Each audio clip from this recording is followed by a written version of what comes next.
Issues we might see on the ballot next year and how they link with the governor's race. Plus, home demolitions could factor into high lead levels in Detroit kids. Also, a $50 million investment in early childhood development. And what happens after Nolan posts a personal column about buying a gun. Stay put. Nolan and Stephen are here, and MiWeek starts right now.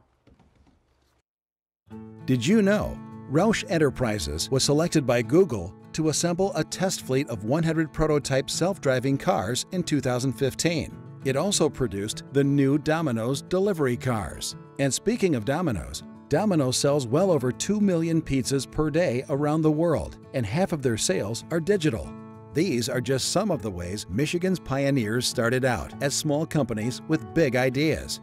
We are business leaders for Michigan. We are committed to making Michigan a top 10 state for jobs, personal income, and a healthy economy. Masco Corporation is proud to manufacture innovative and environmentally friendly products for the home. Delta faucets, craft-made in Merillat cabinets, and Behr brand paints have all been designed with you in mind. Masco and its family of companies, serving Michigan communities since 1929. Funding for this program is provided by Delta Airlines. Keep climbing.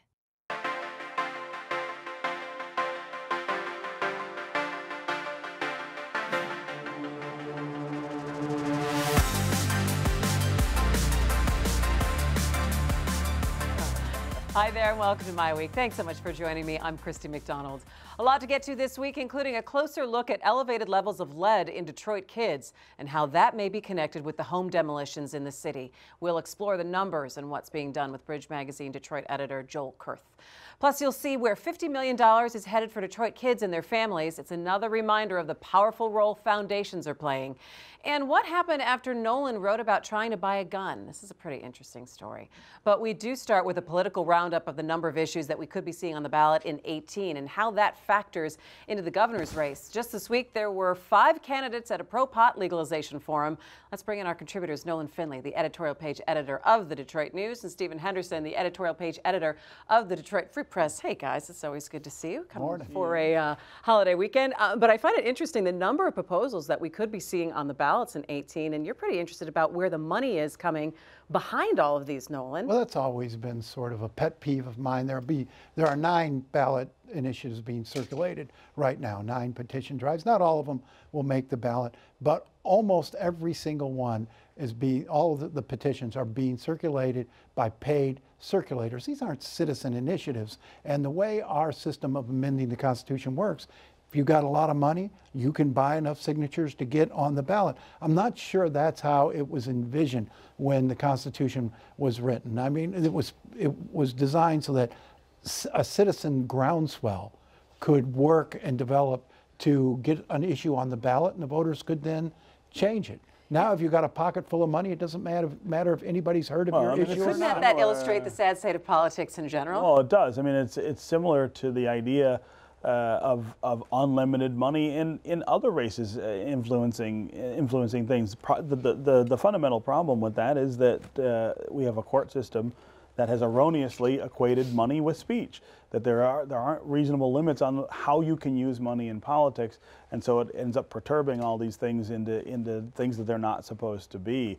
I actually don't mind the paid circulator thing. It's really hard to get. It's much harder to get those signatures than people think it is. But it's supposed to be hard. You can't do it for free.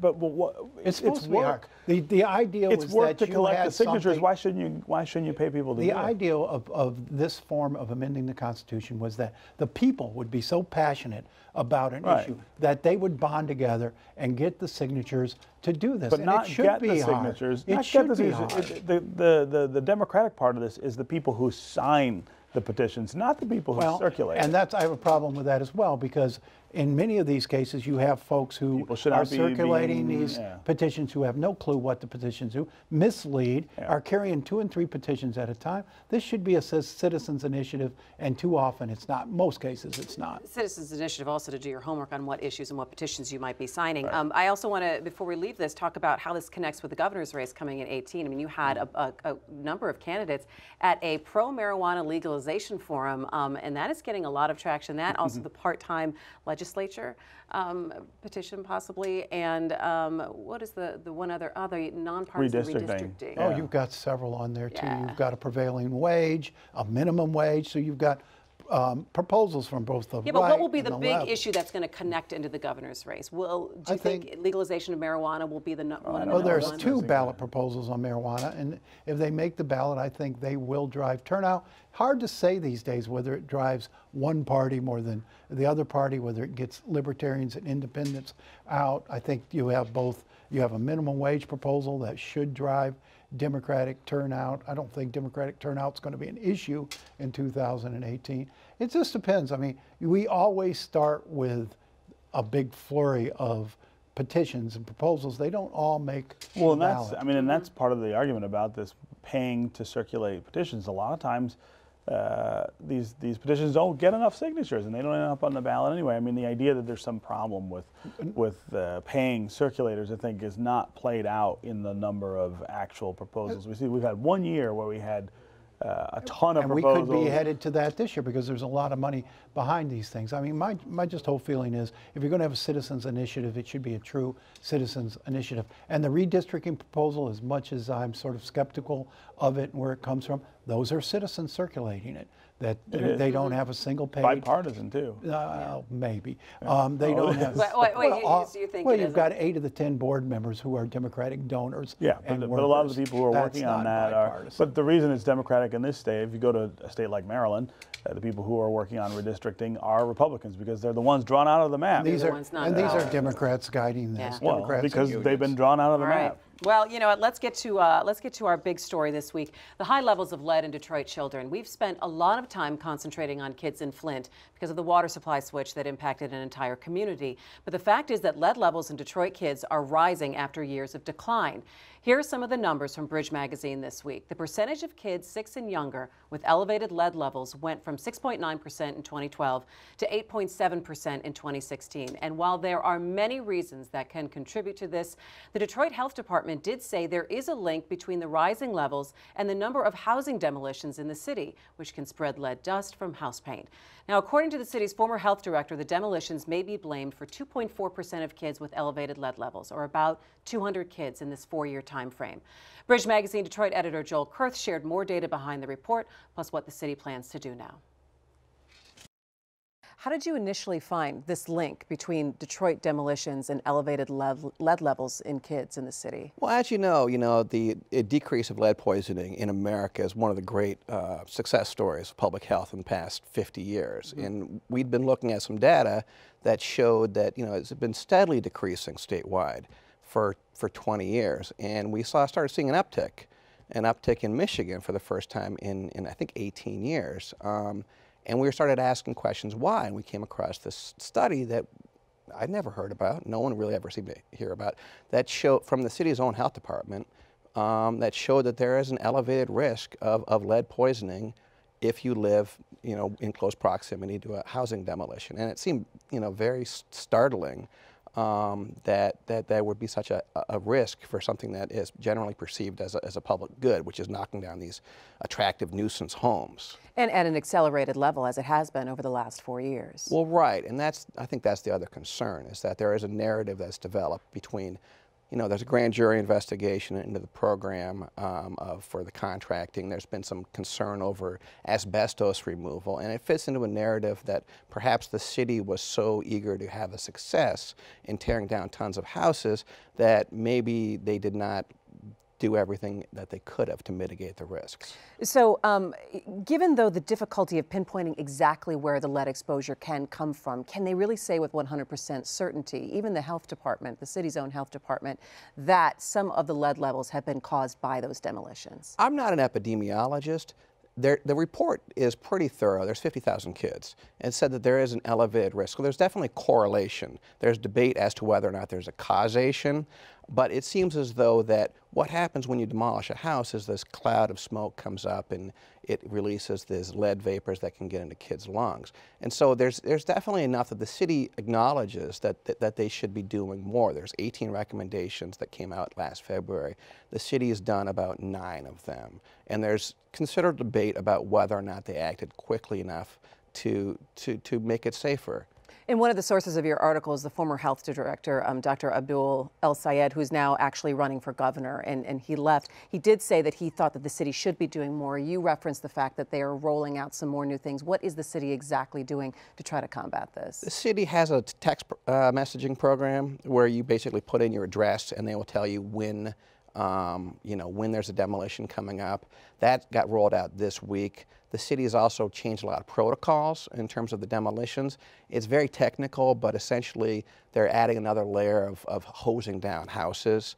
There's some other signage. The biggest thing with lead and demolishing houses is warning people to basically stay away and not play in this area. So the city's done some of that. Some of the other issues in terms of putting up yard signs, one of the recommendations even was to relocate families. They haven't done that. So El Sayed said that there was a bigger priority in demolishing the houses than making it safe. Do we even really have all the accurate numbers, given the fact that maybe not all the kids are being tested for elevated lead levels? So is it hard to even get a grasp on what we're looking at here? It is hard. I mean, and keep in mind too, I mean, the problem with the lead is, most of the problem with lead is kids living in houses that have lead themselves. So the actual number, there's been a lot of attention with the Flint water situation. So they've been trying to target the testing better. The actual number of tests in Detroit, unfortunately, has actually gone down in the past few years. But what they're saying is that they're doing it in areas where kids are supposed to have more likelihood of being lead poisoned. So I guess maybe the bigger question is, when we talk about this, is there a disconnect between the concern of what's happening in Detroit and the concern that we have for Flint surrounding the water switch? When you're looking at it, you're dealing with an issue with kids who are affected here in the city of Detroit as well. Nolan, I'm going to start with you. Of course there is. I mean, I look at these numbers, and you've got kids in Detroit and Wayne County 2 and 3 times the recommend or the safe level of lead in their bodies.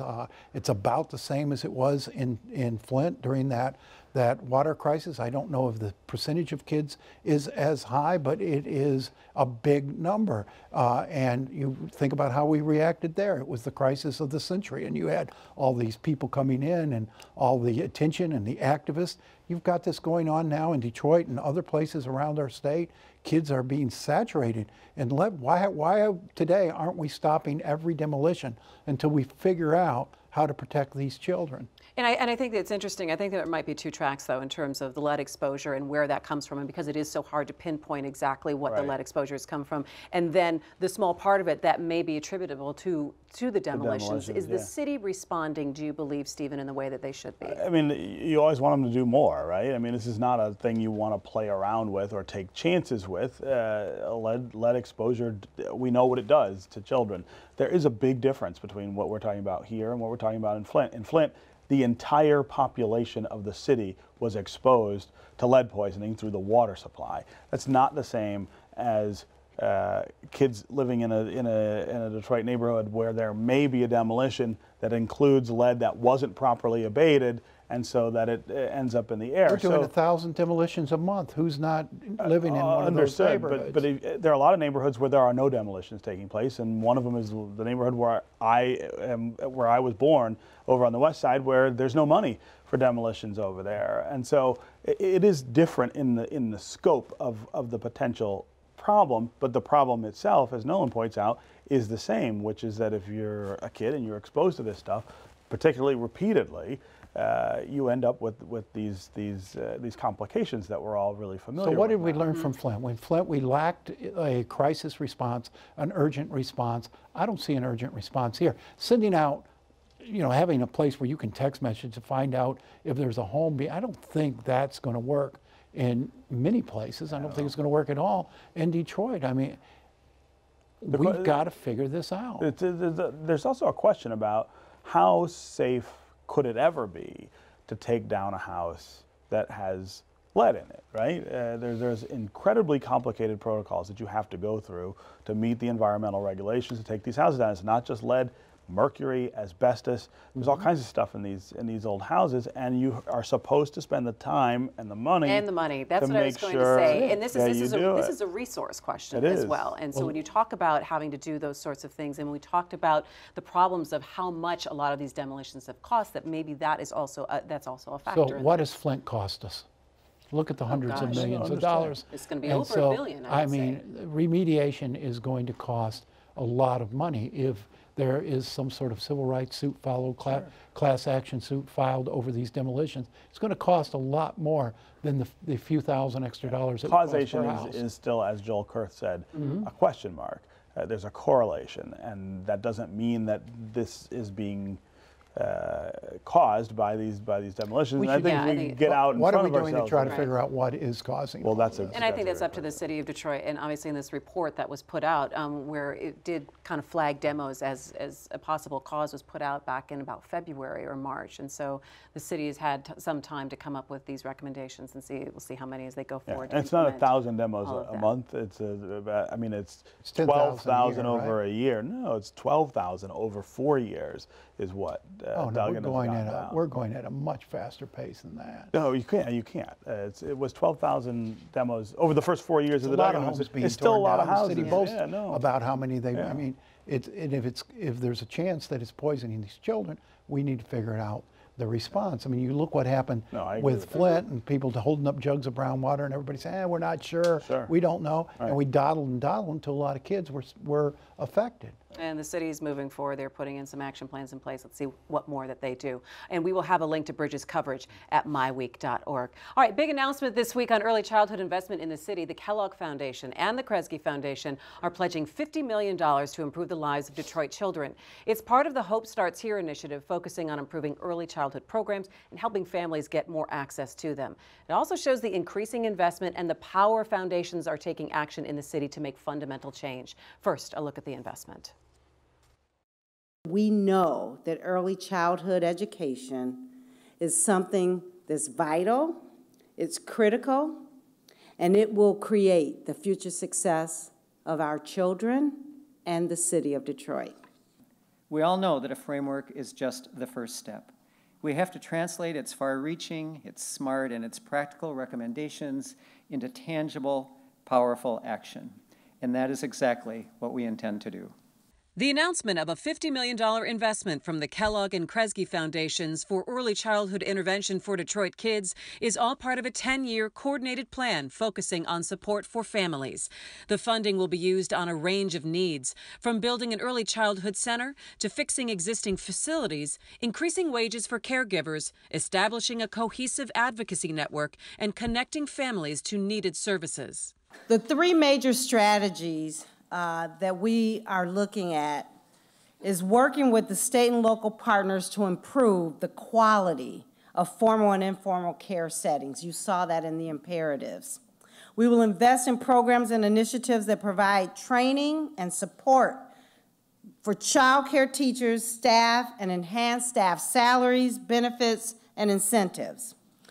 We will support partnerships with the government and private sector that expand access to high-quality care services and resources, and we will focus on eliminating barriers that make high-quality care more accessible to low-income parents, collaborating with partners to offer scholarships that help eliminate the financial burden of child care costs for low-income families.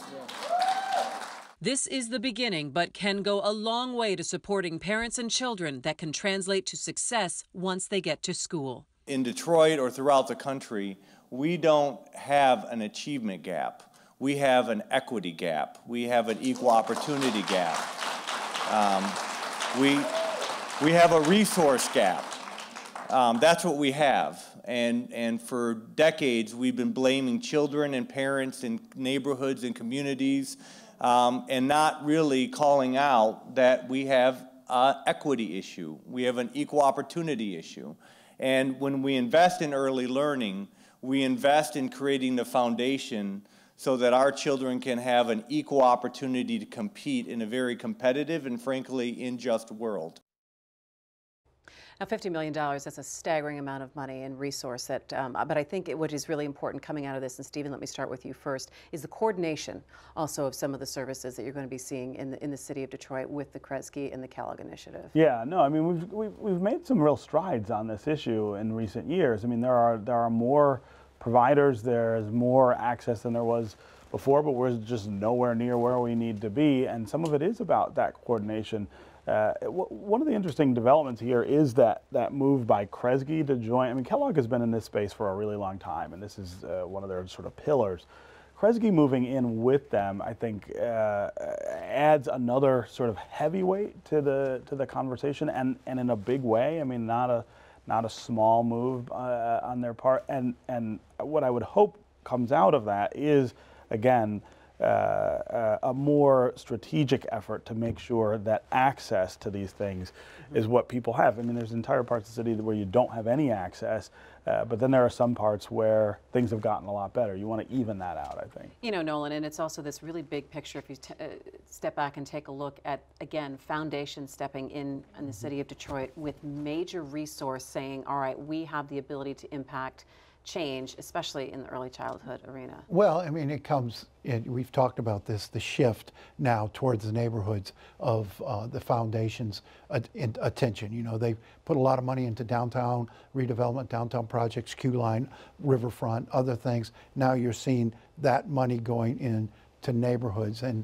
you know, I think for those who say, well, gosh, what about the neighborhoods? This is about the neighborhoods, and much of what you're seeing foundations do now is about the neighborhoods. You've got this came just about the same time Southwest Solutions pulled back from Head Start. I don't know if it were in conjunction, but you've got a lot now of the nonprofits who've been running Head Start programs a little bit overwhelmed trying to run those programs, particularly, you know, those with multiple missions, job training, feeding, and other things. Head Start's a difficult program to run, and I think we need to address that. I don't know if it needs to be attached to the school district where educators are running the Head Start programs, whether you need to charter those programs out and get operators to do them. But the nonprofits, you know, these multi-service nonprofits are struggling with Head Start. It's money. And well, there's a lot of compliance costs too. Takes a lot of money. And I don't know if that's the right place to be doing Head Start. And that's still the major way preschool program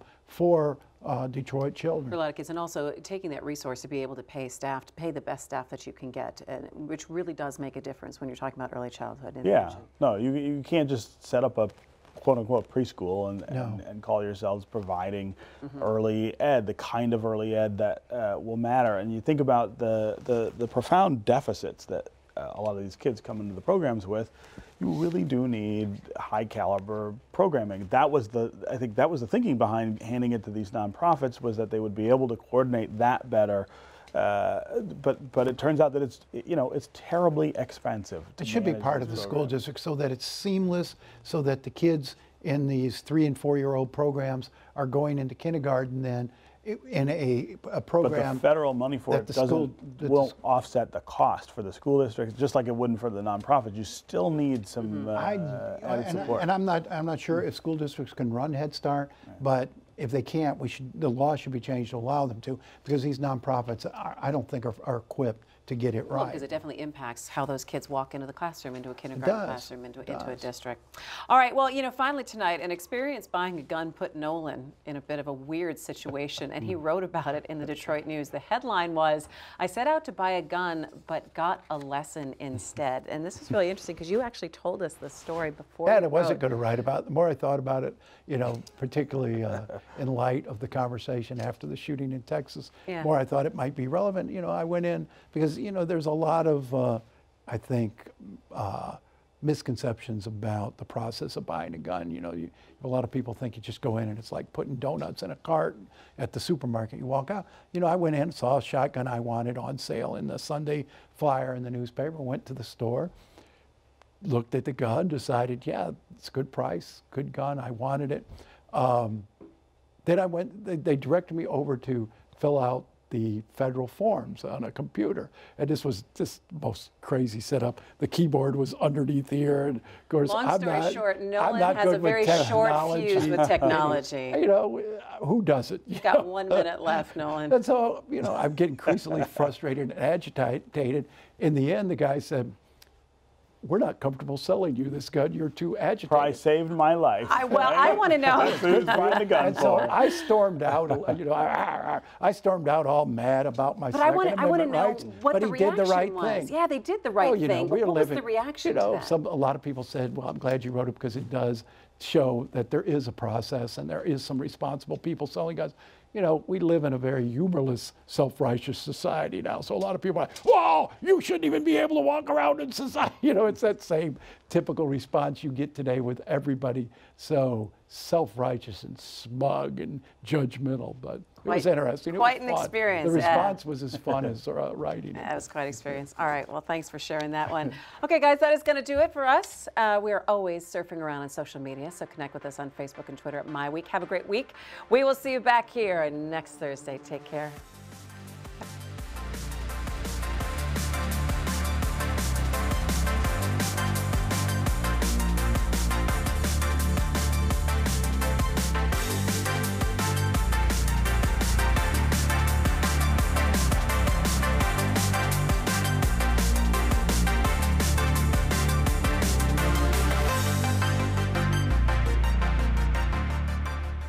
Did you know Gordon Food Service was started by a 23-year-old entrepreneur as a butter and egg delivery business more than a century ago? In 1948, school teacher Gerard Wendell Hayworth borrowed $10,000 from his parents to start a woodworking operation in his family's garage. It's now Hayworth Incorporated. These are just some of the ways Michigan's pioneers started out as small companies with big ideas. We are business leaders for Michigan. We are committed to making Michigan a top 10 state for jobs, personal income, and a healthy economy. Masco Corporation is proud to manufacture innovative and environmentally friendly products for the home. Delta faucets, craft-made in Merillat cabinets, and Behr brand paints have all been designed with you in mind. Masco and its family of companies, serving Michigan communities since 1929. Funding for this program is provided by Delta Airlines. Keep climbing.